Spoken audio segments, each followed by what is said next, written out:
It's the Dad the Rock After Show. Now, here's Chris and Sean. Welcome back once again to the Dad and Rock After Show. This is Sean. And this is Chris. And tonight we're talking about House of the Dragon Season 2, Episode 2, the title of which is, you should know it, you wrote it in the... Oh, Rhaenyra the Cruel. Rhaenyra the Cruel, there we go. Boy, another episode, huh? Dude, these... I just love them. It's like, I'm watching them, and there's a lot of shows, like, if you guys haven't followed us in any manner, I rate the show by if I pick my phone up. And I did not even pick it up, didn't look at it, did nothing this whole episode, which was great. Before we get too far into this, we're Dad and Rock. We're covering the House of Dragon the whole way through. On Mondays, we are live. We're interactive. We love anytime you guys can add to the conversation. There's no paywall. Please, if you disagree with us, let us know. That's great. Though we do a bunch of other things, go check it out. And hit that like button, hit the subscribe button before we dive into this. Yeah, I mean, big time episode, and a lot that you and I were talking a little bit before we got live here. It's just a lot to process, and it's such a different experience watching a Game of Thrones episode versus kind of the lighter fare of a Star Wars show or a Marvel show, or because there are some times where I watch those shows and when we try to write up a recap or something, it's like, well, not much happened this episode. Never Game of Thrones. I mean, there's always like chunks of plot. This was dense, and they did not skip a beat. Like it picked up almost right where episode 1 left off. Yeah. So we were basically all happening that whole time from when Blood and Cheese happened to where we picked up this episode. It was just like threw us right back into that world, and we had that the horror episode of the child dying, Jaehaerys. Yeah, you know what is special about that too is that not only is it dense and you get a lot of plot, but they also take time for little character beats and character moments. I don't know how they're able to balance it, but you get moments of quiet, you get moments of rage, and every conversation has a purpose. There's no fluff. Oh, I loved it when Aegon was in his council room and he was losing his crap. It's like you felt it. You felt as a parent that he just lost his child. He's the king, and he can burn it all to the ground. Mm-hmm. And last episode, I made a comment that I was Team Black. I'm not Team Green. I'm Team Aegon, and I don't think he's either. Really? I think he's separating himself from his mother, and after we've seen it happen with Otto in this episode. Yeah. I think I'm becoming more Team Aegon in this process. Yeah, we called that last week as far as Otto Hightower not continuing to be the hand of the king. I mean, between the conversation with him and is it Smallfoot or Clubfoot or what's the guy's name? Daenerys, Yeah, the guy. I'm pretty sure it's not Clubfoot. It is Clubfoot. It is. Yeah, see, the guy, the sneaky guy from the first show was Littlefinger. So I mean, come on. He loves his feet. He does. But I mean, I think that planted the seed, right? And I thought maybe it would be more necessarily like him getting into that role, but no, it was just enough for Aegon to make some moves to be like, you know what, he's not he did repeat the words like, you are my father's hand, not mine. He went those little birds got in his ear. Going back, Game of Thrones, those little birds. I mean, big time plots, and just I got desperation and pain, and oh my gosh, there was one moment where the actress that plays Alicent she was so full of sorrow, where she was like, what is the dialogue? She was like, the baby or the kid or the child is dead. He's no longer in pain, but what about, my child, or what about, I guess the mom she was talking about and how she has to live on. And she couldn't even get the dialogue out because she was just like sobbing. I've never seen such convincing sobbing from an actress before. She was legit, like she couldn't even speak. She was like crying so hard. Yeah, no, every scene she was in, she sold really well. Oh yeah. It's been impressive, and it's like also it's like you see the concern for her son, but then there's also that overwhelming guilt Hmm. what happened and what was going on and who should have been, watching guard rather than, being with her, shall we say. Right. Yeah. And that plays up right until the end. I mean, that's the final scene is them, they're so full of regret until they get in a room together and it's, They past forget midnight. they And forget all about it. yeah, they don't feel as guilty anymore. But she's also, I think, working her way right back into the court. If Yeah. Kristen Cole is now no longer the leader of the that's not the Gold Cloaks, the King's Yeah. Guard, Yeah. Kingsguard. he's now the hand. Yeah. So, I mean, there's that. We got Nikki joining us. Welcome, Nikki. Welcome, Welcome to the Nikki. show. No paywall here. We didn't charge you anything for bringing a comment on screen. I don't think she has any concern for her children, actually. That's according to Nikki. I think I, she's partially right. I think there's a little bit what she's saying is right. I think there's yeah, a lot of self-preservation now. She's right. concerned about, how does she move forward Yeah. with what's going on? Because now they set things in motion when, her uh Aemon killed Rhaenyra's son. Yeah. Yeah. And now this happens even though this wasn't the intended target, it was still a target and it really set things in motion. Now there's no stopping where they've gone. And I think Nikki backs up her point to a scene that was set when Aegon was sobbing in the room by himself. I guess didn't realize that his mom had walked in the room. And when Allison just kind of like, she thought about doing something, but then she was like, no, and it's just kind of like, it was like that Homer Simpson meme where he goes back through the bush and she just left the room. And that's why And that's why I'm becoming more and more of Team Aegon. Like, mm, even though you're not, I don't think you're meant to like this character, but the more and more human they're making him, they're yeah, giving this character so much dimension. Is like in that first episode, he was like, he wanted to err on the side of everyone liking him by giving back cattle and paying everyone so right. up front. This episode here, you're seeing the agony of a father that lost a child, and he's just going nuts. Now he wants his revenge, and everyone's trying to still use him and use his now dead child as a pawn in this Game of Thrones. Yeah, it's tough. It's tough to gauge relationships in this world, honestly, because it's like people can die at any time. And I think that's always been a part of Game of Thrones, especially in, the royalty or what have you, as far as like the kings and the queens and the family. I mean, there's like duty falls before love almost. You know what I mean? Where it's like they have Yeah. this sense of like roles they need to fulfill and they don't have a ton of time to grieve and people are dying all over the place between dragons or illness or whatever and they have to just like keep like carry on, just keep moving. Mhm. And it's a lot of them have so much trauma and they don't talk about that, but that's through our eyes in 2024, Yeah. right? And this was like famously based on some old school, old actual royalty over in England and stuff. So Yeah, and Nikki's also saying it's just really good because they can be nuanced. You can like them sometimes, they yeah. can be good, they can be bad sometimes. It just, yeah, and you never want them to be king though, because they can flip a switch. You're right. Aegon is one of those other interesting characters like Daemon, where like I like Daemon as a character, but I also think he does some crappy things. But he's also I get where he's coming from. Like I feel his own justification in his decisions. You know what I mean? Like it makes sense for him.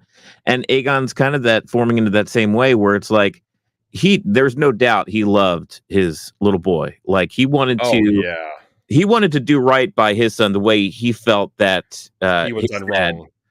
Exactly. Like he wanted to fix those mistakes as a father. You and I are dads now. Yeah, We have our own daddy issues that we were trying to not pass along to our kids, right? And like I get that. I totally get that. But then at the same time, there's some other things where it's just like very questionable. Like how I don't know how he feels about his sister wife. What's her name? Is it I think there's more nuance there than we believe. Like in the first episode, I almost felt like she was purposely betraying him because yeah. she didn't like the situation she was in.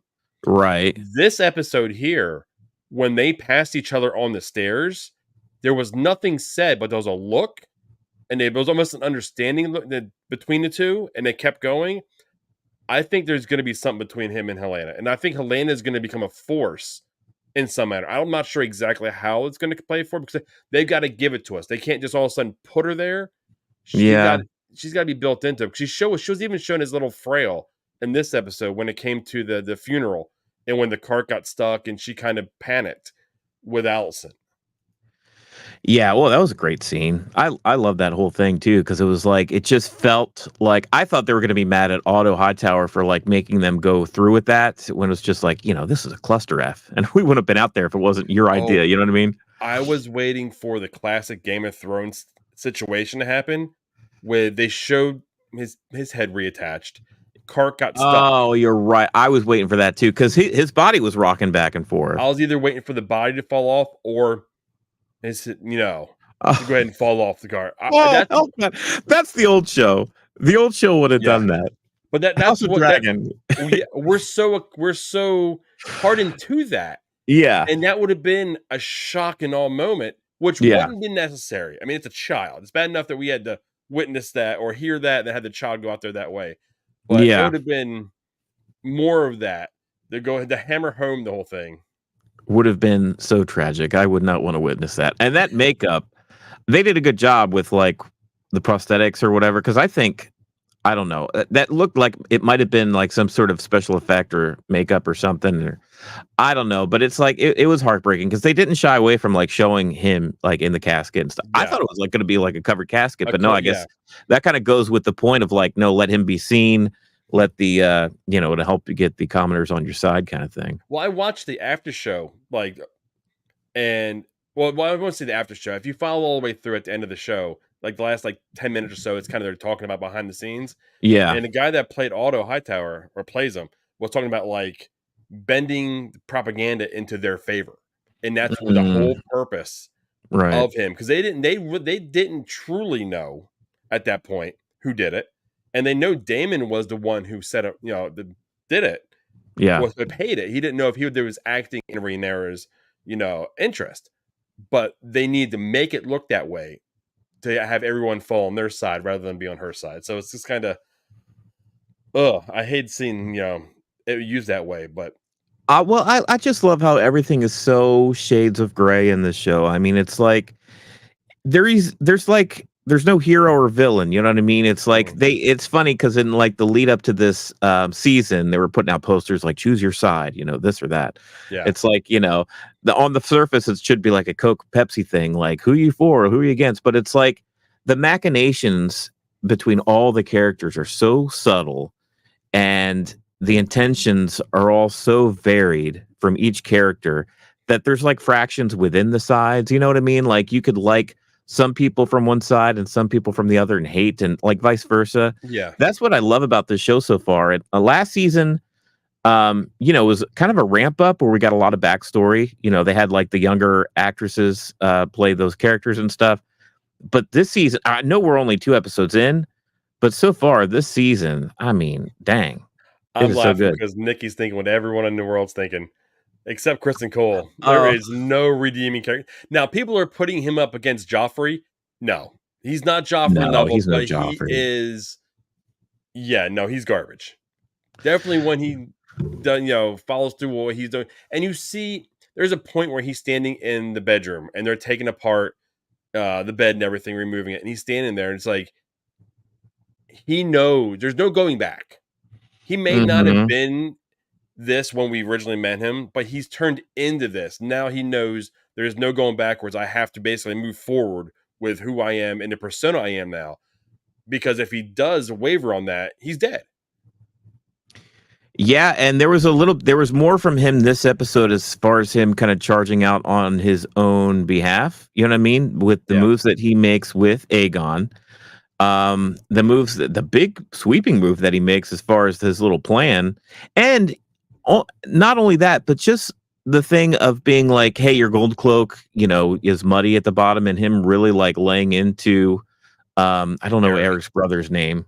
They were both 'Cause Eric. One's normal Eric. One is like one's AARK. a Eric. Yeah, Oh Lord, It's thanks, Game Eric of versus Thrones. Eric. Yeah, and they're Yeah, twins. I mean, come on. I think he was really projecting. Like he feels dirty for what he's doing. So what so he doth protest too much and really makes a big deal about the cloak being dirty as a way to like I am righteous and you are not. You need to Mhm. fix what's going on with you and be more like me. It kind of buries the closed door processions deeper within. All his guilt goes deeper Yeah, down. he was projecting his, guilt on somebody Yeah, else, and then yeah. he sends Eric to go ahead and, you know, basically try to murder Rhaenyra, and it backfires, phenomenally. Now during that fight, I'm sitting there and I am just as confused as she is. I'm like, who the hell's who? Who am I rooting for here? I lost all track of who was who. I did too. I thought that was going to be a plot point. Yeah, I mean, it didn't go very far, but Nikki says, I also really hate Allison now after this episode. I did have some empathy for her, but not now. Good job, writers. Yeah, I mean, she kind of, especially at the end of the episode, like she goes back and forth, oh, this guilt to this thing. But I mean, when push comes to shove, I mean, she's like embracing her being a hypocrite. Just like, well, this is who I am. And real it's like quick, embracing who she really is. I want to give a big, welcome back to Boondy. Boondy, welcome back, It's Boondy. been a while. I think it's been since Lasso. So welcome Yeah. back. You got to catch up on some House of the Dragon. This is a great show. We would love to get some of your input on it as well, man. Yeah, Boondy, I don't know if you watched the original Game of Thrones or if you were a fan, but that it was great. 90% of that show was great. This show so far, actually, I don't know. Maybe it's probably too early to tell, but I'm enjoying this show. We may be prisoners of the moment, so we got to kind of. Right. Yeah. I don't want to, say anything too before it's time. I don't want to jinx it, is what I'm saying. So far, I'm having a real good time with House of Dragons. So, but what did you think when Eric was able to so easily just walk right into I can't think of the Castle Rock. I can't think of the name Rock of Entertainment. Yeah, No. Castle. Yeah, I know. Dragonstone. Yeah, we're close. Dragonstone. Well, I thought it was. I mean, it kind of made sense. Here's what I didn't get though was Mysaria, who Rhaenyra gave her freedom. So she's on her way out. She's walking towards the boat. She's outside. She's the one that notices, like, hey, wait a second. Wasn't that night just like because inside? Eric was just in the not the dungeon, but the tower with her. Right. He's like, hold on, there's one now getting off the boat. Something's not right. Now I can't remember. Did she turn back towards the castle, or did she keep going towards the boat, or do we even see what she does? Okay, they let us draw that conclusion. Okay. She stopped, told the knight who was leading her to the boat, wait a minute. She turned and looked at everyone that walked by, noticing that something was up, and then it cut away. So I think it's letting us make the conclusion. Did she warn Eric? Like, did she get back and say, hey, your brother's here? Or did she continue to get on the boat and leave and wash my hands of this? I'm gone. Yeah, I think that may be what happened, because ultimately the Eric of Dragonstone, the Black Eric, he kind of walks by his brother and kind of senses something weird, but he keeps walking. But who knows, like, why? We don't know yet for sure, I guess, why he storms back in and actually, saves the day.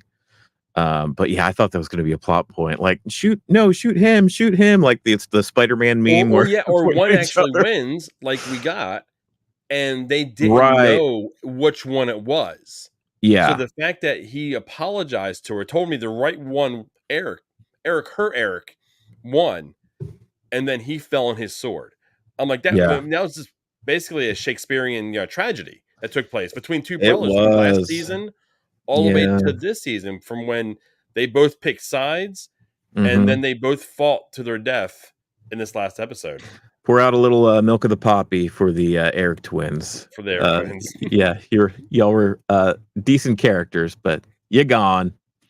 Let's see. Let's talk a little bit about Daemon and the Rhaenyra fight. That was rough. That was another thing. That was another plot point that I thought was gonna be stretched out a little bit further, but it came to a head. I love that. I love when it gives me stuff episode by episode. You know what I mean? Like, it's okay to have an overarching arc across the season, But Yeah. I love the payoff, the setup and payoff, because that keeps me coming back for more. It's not like they run out of fuel, after episode 2. Clearly, they set things up in episode 1. We speculate on it, Yeah. thinking that it's going to be like a few episodes before we see anything out of it. And then the next episode, it's like they give it to us and then set up more stuff. And it's like, it's so engaging. It just keeps you coming back for more. Well, I love the argument. Like when Rhaenyra found out that it was his plot. Like I think she was looking around the room and how just relaxed he was. She knew immediately when she looked at him. She's like, "This was your doing." Yeah. And then when she finally got him aside and went toe to toe with him, I mean, there was a time, and I like it because she knows how dangerous he is. Oh, And yeah. there was the whole argument was real. I felt it was like we were watching a real family argument. I felt like a fly on the wall. Like, should I excuse myself? Yeah, because the it was way a little they were uncomfortable. fighting, and then he came at her, and she had you seen fear in her eyes for a second. Like, And what when he is he slammed the gonna door, do? when he finally left, like, and she jumped, she was sitting, and that felt very real. It felt like, she held her own, she kept her cool, but you could tell, like, I mean, she's messing with a dangerous man. That was rough. That was a rough scene to watch.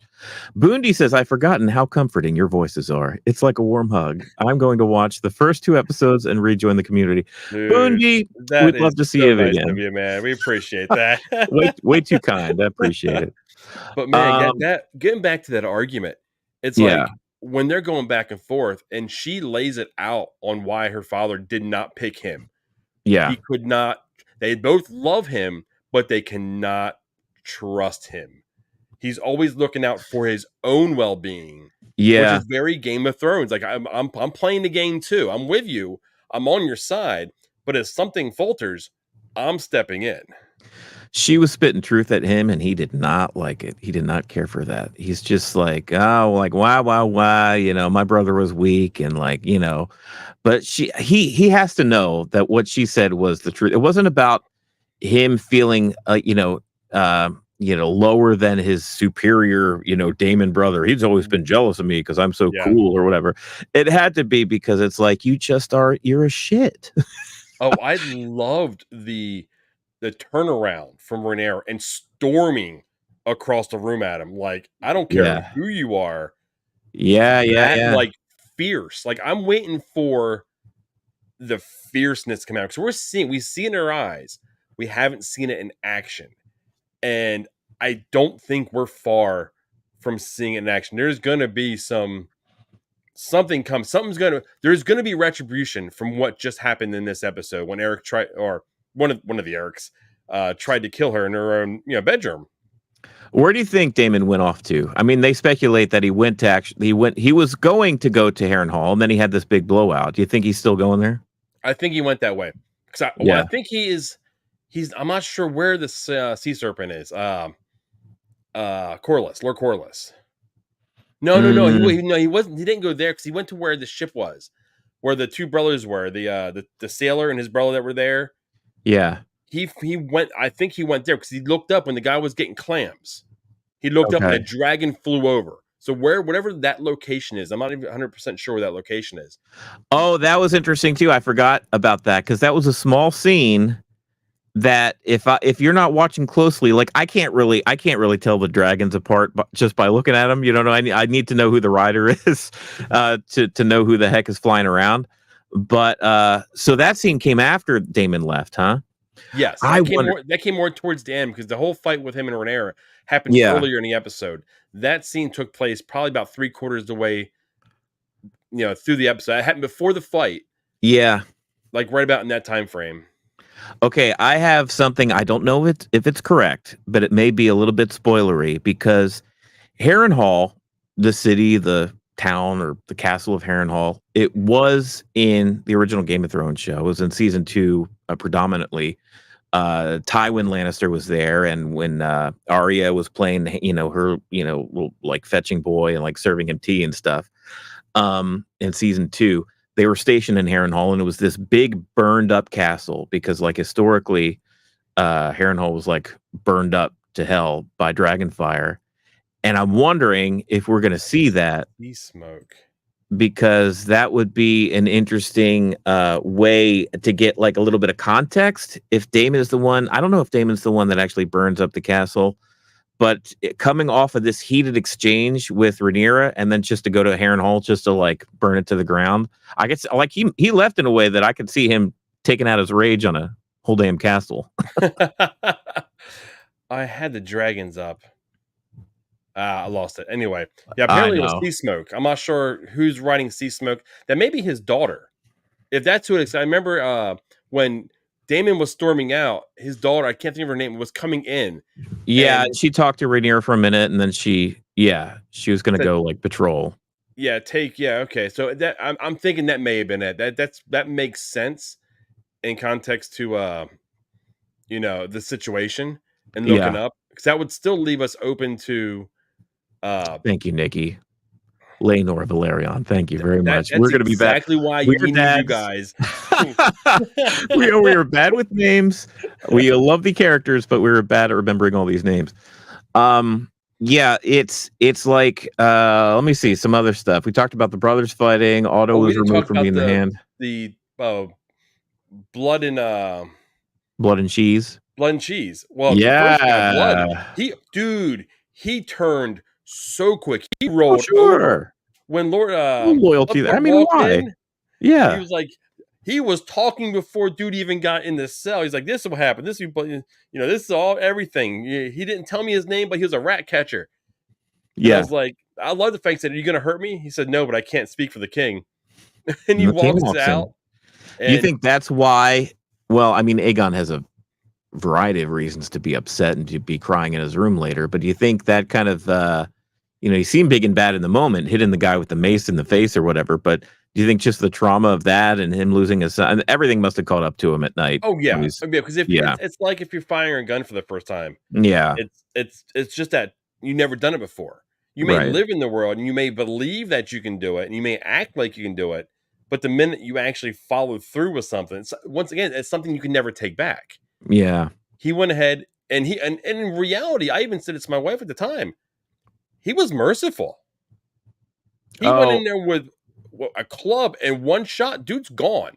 That's what I was wondering too. He was probably knocked out with that one swing, but yeah, he could have been tortured with all those instruments that I hate calling the guy Clubfoot. What's his actual name? It seems so derogatory. Lord Loras, yeah, he came in here, in the cell and like kind of laid out all the tools, almost like the end of Braveheart, just like the scalpel and this and that. And it freaked him out immediately, like he said, immediately. Oh, and we find out the fate of Cheese. You know what's funny? I think in this textbook that this show is based on, a lot of these characters, we don't really know their fates. And a lot of the storytelling is kind of from an unreliable narrator, so we're not exactly sure what's true and what's false. In this show, it's funny; it's kind of making these tales into canon, and we're get to see what actually happened and what the textbook was based off of. And nobody knows what happened to Cheese, but it turns out he was one of the rat catchers that was. I thought he got away. I thought he did too. Got away until they showed everyone hanging on the side of the castle, which I was thinking, okay. There's more the world I'm familiar with. We're getting more and more into this world that I'm used to. And then they showed him. I'm like, oh, there he is. He didn't get away. Nikki asks, did Blood and Cheese only kill the little boy for money, or are the small folk loyal to Rhaenyra? Just thinking about that. Maybe a little bit of both. We know Blood said he doesn't care for the high towers at all. So he was doing it strictly for the money. Yeah. Cheese, on the other hand, I don't know. I think anything to get it, a lot of times it's about getting your status and getting your favor up with power, right? I don't care if you're just the rat catcher. Like if you have an opportunity to do a favor for somebody that's in power, it kind of, you're able to climb that ladder. The old ladder that Littlefinger used to talk about. So I think it's a little bit of that too. I think there's a lot of motives, but and these people are, not to call them scum. I mean, they are scummy. What they did was awful. It was heinous. But like, I don't know. I don't want to talk about that anymore. It's so gross. Well, we can turn that whole conversation from them to Mysara. Yeah, Mysaria. Yeah, her conversation between her and Rhaenyra. She's like, you know what? I came from nothing. I worked up. I worked, in a prostitute house, and everything. I worked my way, and I worked my way Yeah, into being, basically, I think they call her nickname is the White Worm, where she was right. feeding information to everyone she needed. She built herself up, and then the Hightowers thought they were done with her, so they tried to kill her, and then she's still here. So she said, I have no allegiance to anybody. I'm just here. I'm Littlefinger. I'm here to help whoever can better my standing in the world. Yeah, I like her as a character. And last season, it was kind of like she was kind of a side character and like I didn't really know her intentions or whatever. This season so far, we really get who she is and what her belief system is, right? Yeah. And it's basically like, you all suck. And I don't really have any loyalty because you don't deserve my loyalty. And I'm just struggling and try to live and make a life for myself. And you all are squabbling back and forth, and I don't care about you. Like, I don't care. Yeah, first And it then was Damon using her, and then it was yeah, Otto using her, and she says as much to Rhaenyra, and she's talking to the queen. You know what I mean? And but she's telling her the truth. And I think Rhaenyra picks up on that. Like, I think Rhaenyra has a bullshit detector, and it wasn't going off with Mysaria. So at the end of the day, she was like, "All right, well, you know I what? love the scene when they were in that archive room, and Mysaria Yeah, walked up to the desk. She's not scared. She's not scared of anybody. I've got that feeling that no, there's not a bone in her body that's like, I'm scared of you. She's like, you know what? I've been through it. This is what happened. This is what Damon said, and and she knows she's a prisoner. So what more is she going to do? there's nothing more dangerous than a character that has nothing to lose. I mean, because literally, there's nothing holding them back. There's nothing you could do to them. There's no power that you have. And it goes back to that conversation way back in the other show with Littlefinger and, oh God, Ciri? No, the Lannister, the woman Lannister, the brother effer. Seriously. Cersei, yeah. Yeah. Where it's like, what is power? It's like, I have all these guards and they can push you up against the wall. That's power. But it's like, in that scene, Rhaenyra didn't really hold any power over Mysaria because Mysaria didn't allow that power. You know what I mean? Like, Yeah. the dynamic shift. And I She think wasn't Rhaenyra cowering. understood She that. was being as strong Right. as Rhaenyra was in that situation. Even though she had no right to be that strong, Right. she was not cowering in the situation she was in. And literally, you lock me up, burn me away with your dragon. Say, how you doing today? Or something like this. Well, I'm a prisoner. How do you think I'm doing? What do you think my day? How do you think my day is going? Yeah, exactly. Which, the more I see her, the more I like that character. That's pretty cool. I think there's really only one other big point that took place in this episode, and they led up to it from last episode when Lord Laris. I mean, we're never gonna get this dude's name right. I know. But when he starts whispering into Aegon's ear about removing Otto, and you can see them building the whole episode, the more and more that he was yelling at him. And even Kristen Cole, it was in his right to say, "You're speaking to the king. Watch your tongue." And then when he was like, "I'm speaking to my grandson," and it was like, "Okay, so it's all right to yell at in that situation." It was like, and I love when he finally turned around and he's like, "You know what? You are the hand to my father. You're not my hand." Yeah, in that moment, it's funny because it's like what Otto is saying makes total sense. Like, he needs a hand that's not just full of rage and wants revenge. He needs a strong hand that will know how to play the game, right? In a sense, Otto is absolutely correct. Like, but then at the same time, I'm also rooting for Aegon, where I'm like, yeah, like, he's not your hand. He's your grandfather, and he's pulled the same strings back with God. What's Rhaenyra's dad's name? The one that died had the thing on his. It's not Harris, right? No, Nikki Harris. Yeah, Harris. We call him Nikki. Who was the king last season? What was his name? But basically, like, that's the same thing. Like, and Aegon is cutting those strings. Viserys. You know what I mean? For the win. Thank you, Viserys. Thank you. Oh, Vic. Man. Vic coming in from nowhere. There we go. We got a couple. Thank you, Vic. Welcome. Oh, thank you, Nikki. Thank you.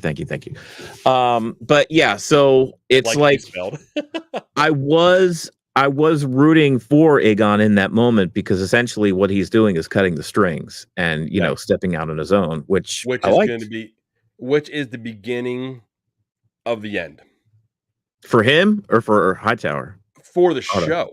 We have started. Oh, I see. Oh, We yeah, have yeah. and we have entered into I end know. game progression.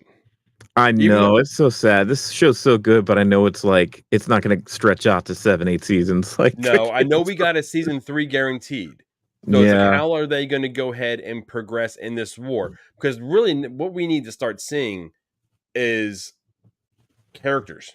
Game of Thrones was never scared to kill a character. We've yeah. lost some off characters, but we haven't lost a Daemon, for instance. Right. That Yeah, would be a death that would catch everybody off guard and be like a holy crap moment. yeah. So, or if Otto was killed, you know what I mean? Hmm. That could go ahead and that could galvanize Aegon into Yeah. burning the house down. So, Vic says he wants blood and Otto wasn't having it, so he had to get gone. Yeah, he had to get gone for sure. well, Otto was That's playing too much of the political game, and he was yeah, manipulating Aegon the whole way. That's all he right. was truly doing was manipulating him into doing what he wanted to do, not letting Aegon be the king, essentially. Yeah, and those conversations that he has with Alicent, where it's like, "Hey, we have to tailor his moves, and we can rule through him," kind of thing. Alicent has to be thinking the whole time, like, "Well, that's exactly what you did through me." You know what I mean? Like, Mhm. Otto's constantly like his machinations are using his kin to do what he thinks is best or whatever. I guess for the realm. Because I he don't know. actually has ambitions of being on that seat. Once Yeah, you again, think if you it's the think he game of does and yeah. Damon does everybody just want to sit on that chair? Between I don't those know why you 2, would. Why would yeah, you? I don't. Yeah, I want nothing to do with that chair. That chair is Yeah. nothing but trouble. Yeah, I think you're right. Yeah, that's you mentioned kind of the oncoming war. That's one of the things I love about this show and this season in particular is that you really the whole time you could probably hear the background of drums, just like the war drums beating and getting faster, where the tension just builds and builds, and all the characters, all the small folk that are in the shipping lanes and like the townspeople of King's Landing and stuff, they know it too. They know that something's on the horizon and I can't wait to see it because it's gonna shape the world that we eventually see, in the first show. And as far as like prequels go, man, they're hitting it out of the park with this Oh, as a yeah. Well, prequel. I think they did it just justice by going back as far as they went, so there's no connect Yeah, we're getting right. houses, we're getting connections to, like, areas we know, but that's essentially it. So, Yeah, this is and the preview for this next coming episode gave us something. It looks like someone's marching somewhere. yeah. I So, didn't watch it. I didn't watch any oh, trailer. I watched, The House, what is it? It's a behind the scenes. I haven't watched it. It's 21 minutes, like, each episode, then Yeah, yeah. end of the episode. All the sets are practical. Like when they were walking through the sewers, they actually built that and had water rushing through when they were Wow. in there, and they purposely didn't light it, so it was only the torch, so you'd get that real feel to it. So if you haven't watched those and you're interested, or if you want to wait till the show's over and go back and watch them, I absolutely say watch. I can't contain myself. I Yeah. have to watch them as the show goes. I think we pretty well covered episode 2. I'm looking forward to the next episode, of course. Every week, I'm like, oh yeah, give me more. But it's one of those dynamics, right? Where it's like, I love the show, I want to see the next episode, but I also love this. I love talking about the episode we Yeah, just watched and speculating I because there's so much love meat that. on the bone. I love it. Episode by episode. I am not a binge watcher. I prefer give me an episode, give me a week to mull on it, talk about it, enjoy Yeah. it, and then pick it up again. So, we're pretty much at the end here. But Nikki, Vic, I think Bundy's probably gone here Bundy, already. yes, thank you for coming Uh, back. I thank appreciate you. y'all joining us live tonight. This makes the conversation, this makes the show so much more enjoyable when you guys are able to add to the conversation or help us out when we're struggling. Because trust me, you get to know us, you'll find out we'll struggle. Yeah, we'll be on the struggle bus for sure. But come back next week, please. Monday night we'll be here to talk about House of the Dragon episode 3. And if you like this kind of thing, we're Dad and Rock. We've been doing this for a little bit now. We have a little YouTube channel. We just crossed 500 subscribers. We're the little channel that could. We're a couple of dads in the Midwest podcast to like, Star Wars and geek stuff. And we're just kind of jack of all trade fans for a lot of stuff. But you guys will probably know more than we do. We're also dads, so we have to, divide our time up between families. So yeah, that means be flexible. Yes, please. But yeah, we'll be back next week to talk about House of the Dragon. We'll continue to do that. And when the Acolyte wraps up, Star Wars Acolyte, we will do a show to kind of talk. I know we did the first 2 episodes of the Acolyte. Chris and I kind of fell out of it a little bit. We didn't want to keep discussing it, but we will kind of do a season recap at the end of that, I think, once that show wraps up after episode 8. But yeah, join us. And if you haven't liked the channel, be sure to like and subscribe. And am I missing anything? Go ahead. No, I was going to say it, and I always pay my dets. We'll see ya.